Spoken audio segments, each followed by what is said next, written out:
এখন দেখুন বিস্তারিত সংবাদ। প্রিয় দর্শক, এখন দেখুন আন্তর্জাতিক অঙ্গনের শীর্ষ খবর। নিরাপত্তা উপদেষ্টা হত্যার বদলা নিতে এবার ইসরায়েলে ক্লাস্টার ওয়ারহেড দিয়ে হামলা চালালো ইরান। তেল আবিব, রামাত গান সহ বিভিন্ন এলাকায় ব্যাপক ধ্বংসযজ্ঞ চালায় গুচ্ছ বোমাবাহী এসব মিসাইল। এর মধ্যে ট্রেন স্টেশনে হামলায় প্রাণ গেছে অন্তত 2 ইসরায়েলের। অন্যদিকে ইরানের মিসাইল কেন্দ্র এবং বুশেহেরের পরমাণু স্থাপনায় ব্যাপক হামলা চালিয়েছে ইসরায়েল যুক্তরাষ্ট্র। ইরানের শীর্ষ নিরাপত্তা কর্মকর্তা আলী লারিজানিকে হত্যার বদলা নিতে মঙ্গলবার রাতভর ইসরায়েলি ভূখণ্ড লক্ষ্য করে দফায় দফায় ক্ষেপণাস্ত্র হামলা চালায় ইরানের সামরিক বাহিনী, ছড়িয়ে পড়ে বিভিন্ন স্থানে। ইরান থেকে ছোড়া ক্ষেপণাস্ত্র ব্যাপক ধ্বংসযজ্ঞ চালায় ইসরায়েলের বিভিন্ন স্থানে। এর মধ্যে সবচেয়ে বেশি ক্ষয়ক্ষতি হয় তেল আবিব এবং রামাত গান এলাকায়। এছাড়া তেল আবিবের বিভিন্ন আবাসিক এলাকায় আঘাত হানে ইরানের ক্ষেপণাস্ত্র। হঠাৎ প্রচন্ড বিস্ফোরণের আওয়াজ পাই, এরপর দ্রুত বাংকারে আশ্রয় নেই। হামলা অব্যাহত রেখেছে ইসরায়েল যুক্তরাষ্ট্র।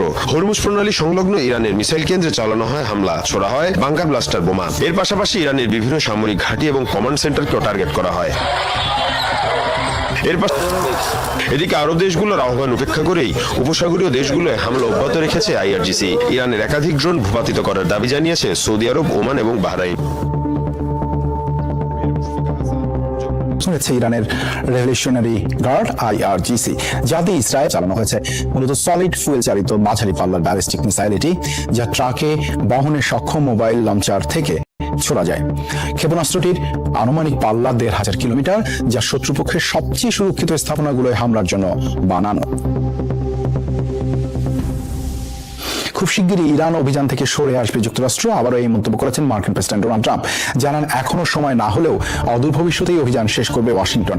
আবারও দাবি করেন হামলায় সব দিক থেকে নিশ্চিহ্ন হয়ে গেছে তেহরান। এখনো ইরান অভিযান শেষ করতে আমরা প্রস্তুত নই। অদূর ভবিষ্যতে সরে আসব, খুব অল্প সময়ের মধ্যেই সরে আসব। তারা এই মুহূর্তে সব দিক থেকে নিশ্চিহ্ন হয়ে গেছে।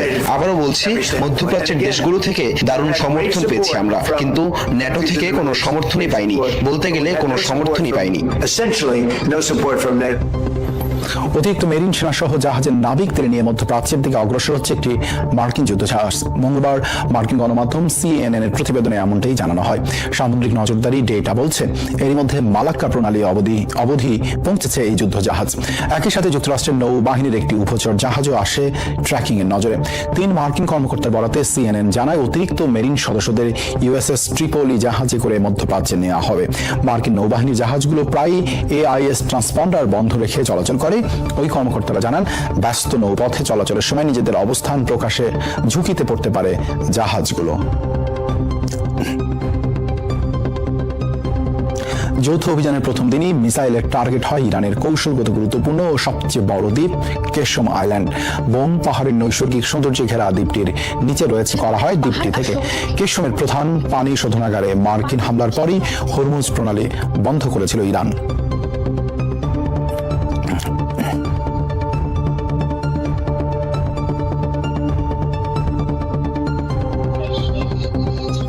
প্রণালীতে প্রবেশ করলে জাহাজ থেকে চোখে পড়ে পাহাড় আর সবুজে ঘেরা অপরূপ এক দ্বীপ কেশম আইল্যান্ড। পারস্য উপসাগরে অবস্থিত ইরানের সবচেয়ে বড় এই নিসর্গভূমি পর্যটকদের অন্যতম পছন্দের জায়গা। তবে দ্বীপটির ম্যানগ্রোভ বনের নিচে রয়েছে অভিনব এক স্থাপত্যের তৈরি ইরানের ভূগর্ভস্থ সমর ভান্ডার মিসাইল সিটি। মধ্যপ্রাচ্য যুদ্ধে যা পরিণত হয়েছে মার্কিন ও ইসরায়েলের অন্যতম কৌশলগত টার্গেটে। আইআরজিসির কমান্ড সেন্টার, বিস্তৃত নেটওয়ার্ক টানেল, জাহাজ বিধ্বংসী antiship cruise missile, mobile launcher, drone সহ অত্যাধুনিক সব ক্ষেপণাস্ত্র রয়েছে এই ভূগর্ভস্থ সিটিতে। ভূপৃষ্ঠ থেকে গভীরে নির্মিত হওয়ায় বিমান হামলায় যা ধ্বংস করা কার্যত অসম্ভব। ভৌগোলিক অবস্থানের কারণে পারস্য উপসাগর থেকে হরমুজ প্রণালীর প্রবেশ পথ নিয়ন্ত্রণ করা হয় এই কেশম দ্বীপ থেকে। ইরানের যৌথ বাহিনীর অভিযানের প্রথম দিনই মার্কিন মিসাইল হামলায় ধ্বংস হয় 1445 বর্গ কিলোমিটারের দ্বীপটির প্রধান লবণাক্ত পানির শোধনাগার, যার জেরে বিচ্ছিন্ন হয়ে যায় দ্বীপটিতে অবস্থিত অন্তত 30টি গ্রামের বিশুদ্ধ পানির সরবরাহ। জবাবে প্রথমে বাহরাইনে অবস্থিত মার্কিন নৌঘাঁটি জুফেয়ারে হামলা চালায় ইরান। এরপর নিষিদ্ধ ঘোষণা করে হরমুজের পথে বিশ্বের সব দেশের জ্বালানিবাহী জাহাজের যাতায়াত। ইতিহাস ঘেঁটে জানা যায় আলেকজান্ডার দ্য গ্রেটের নৌসেনাপতি নিয়ারকাস দ্বীপটি আবিষ্কার করে এর নাম দিয়েছিল ওরাক্তা। এরপর বহু বেলা গড়িয়ে দ্বীপটিতে আসে পর্তুগিজরা। 1621 সালে এই দ্বীপে তাদের তৈরি দুর্গ দখল করে নেয় পারস্য ও ব্রিটিশ যৌথ বাহিনী। 1935 সালে দ্বীপটি থেকে ব্রিটিশরা তাদের নৌঘাঁটি সরিয়ে নিলে অঞ্চলটির পূর্ণ নিয়ন্ত্রণ ঘোষণা করেন ইরানের তৎকালীন সম্রাট রেজা শাহ পাহলভি। পৌরাণিক রাজা এরিথ্রাসের সমাধি, ইউনেস্কো স্বীকৃত কেশম জিও পার্কের পাশাপাশি এখানে রয়েছে ভ্যালি অফ স্টার্স ও বিশ্বের অন্যতম দীর্ঘ খনিজ লবণের খনি নামাকদাম। তবে যুদ্ধ শুরু হওয়ার পর থেকে বাণিজ্য ও পর্যটন কেন্দ্র থেকে ফ্রন্টলাইন দুর্গে পরিণত হয়েছে কেশম আইল্যান্ড।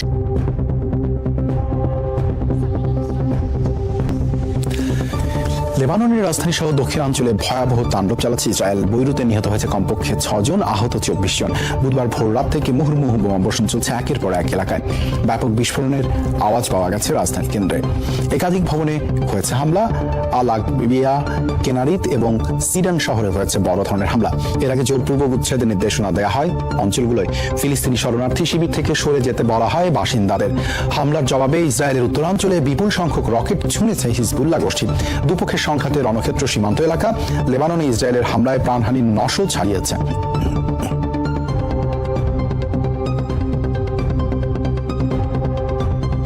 ইরান লেবাননের পর মধ্যপ্রাচ্যের আরেক রণক্ষেত্রে পরিণত হয়েছে ইরাক। দেশটিতে মার্কিন সেনা ও ইরানপন্থী সশস্ত্র গোষ্ঠীগুলোর সংঘর্ষ তীব্র হচ্ছে ক্রমেই। ব্যাপক হামলার শিকার হচ্ছে রাজধানীর মার্কিন দূতাবাস সহ বিভিন্ন কূটনৈতিক স্থাপনা। 24 ঘন্টারও বেশি সময় ধরে লাগাতার চলছে ড্রোন রকেট হামলা। পাওয়া গেছে বিস্ফোরণ, অগ্নিকাণ্ডের খবর। কিরকুকে ইরানপন্থী যোদ্ধাদের অবস্থানেও হয়েছে হামলা।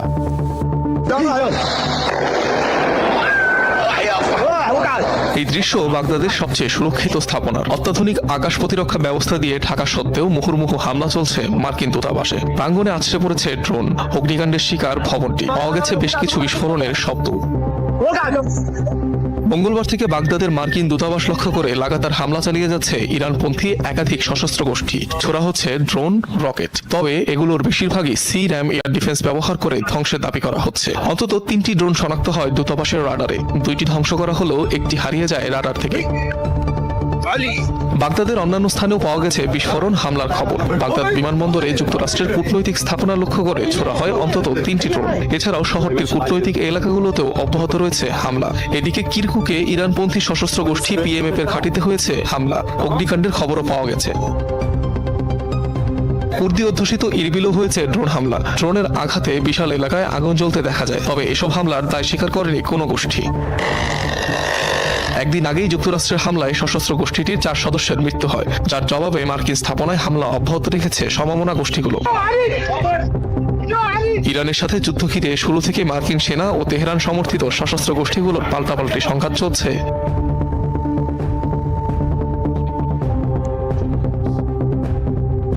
পাইপলাইনের মাধ্যমে তেল সরবরাহ চালুর ঘোষণা দিয়েছে কুর্দিস্তানের আঞ্চলিক সরকার কেআরজি। এই নিয়ে চুক্তিতে পৌঁছেছে কেআরজি ও ইরাকের কেন্দ্রীয় সরকার। মঙ্গলবার সামাজিক মাধ্যম এক্সে তাদের অঞ্চল দিয়ে তেল সরবরাহের অনুমতি প্রদানের ঘোষণা দিয়েছে কুর্দিস্তানের আঞ্চলিক সরকার, কেআরজির প্রধানমন্ত্রী মাসরুর বারজানি।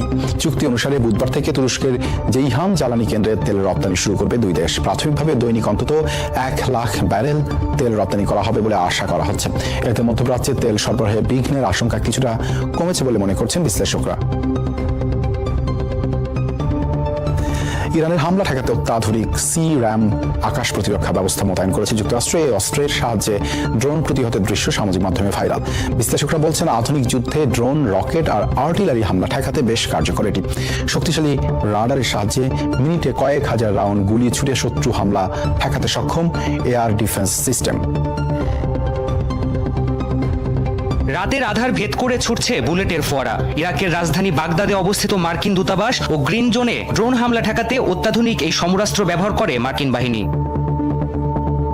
যুক্তরাষ্ট্রের সমর ভাণ্ডারে থাকা অত্যাধুনিক এই আকাশ প্রতিরক্ষা ব্যবস্থার সংক্ষিপ্ত নাম সিরাম। অল্প দূরত্ব থেকে ছোড়া রকেট, মর্টার বা ছোট আর্টিলারি শেলকে ধ্বংসের লক্ষ্যে সর্বপ্রথম মার্কিন নৌবাহিনীতে কমিশন হয় এই অস্ত্র। এরপর সেটির স্থল সংস্করণ সিরাম তৈরি হয়। আধুনিক যুদ্ধে ব্যবহৃত ড্রোন, রকেট আর কামানের গোলার হামলা প্রতিহতে বেশ কার্যকর এই এয়ার ডিফেন্স সিস্টেম। এর শক্তিশালী রাডার নিখুঁতভাবে টার্গেট শনাক্ত করে। এরপর স্বয়ংক্রিয় বন্দুক থেকে 20 মিলিমিটারের বুলেট ছোড়া হয়। প্রতি মিনিটে প্রায় 4000